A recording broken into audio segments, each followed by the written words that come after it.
మరి ఎలా ఉండాలి? పగటి యందు మీరు ఎలాగైతే నడుచుకుంటున్నారో, పగటి యందు ఎలాగైతే మర్యాదపూర్వకంగా ఉంటున్నారో, అదే మర్యాదపూర్వకంగా మీరు ఉండాలి ఎప్పుడైనా సరే. అలాంటి లక్షణాలు మీరు కలిగి ఉండాలి. అది క్రీస్తు లక్షణం. అదే కదండి చెప్తున్నాడు, అంధకార క్రియలను విసర్జించి తేజస్ సంబంధమైన యుద్ధోపకరణములు ధరించుకొందుము.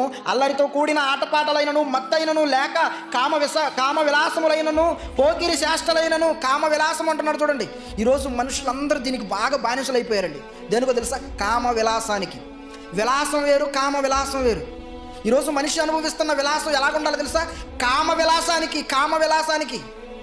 చూడండి, మనిషి ఏదన్నా చూస్తున్నాడు అంటే అందులో ఉన్న మంచి చూడండి. ఎక్కడ కూడా ఎందులైనా చూడండి మీరు, ఎక్కడ కూడా మనిషి ఏదన్నా యూట్యూబ్లో చూసినా, టీవీలో చూసినా, లేకపోతే ఇంకోటి ఎక్కడ ఏ ప్రోగ్రాం చూసినా అందులో వీడికి కనపడేది ఒకటే, కామం ఒకటే కనిపిస్తుంది. అందులో కనపడేది, అందులో ఉన్నటువంటి కామ వికారంగా లగ్నంగా ఉన్నటువంటి స్త్రీల ఫోటోలు, అమ్మాయి ఫోటోలు తప్ప ఇక ఏమి కనపడదు. అందులో ఉన్న స్టోరీ కనపడదు, ఏమి కనిపించదు. ఎందుకంటే మనుషులు ఎలా మారిపోయారో తెలుసా? కామ విలాసానికి మారిపోయారు. కామబంధు విలాసాన్ని కోరుకుంటున్నారు.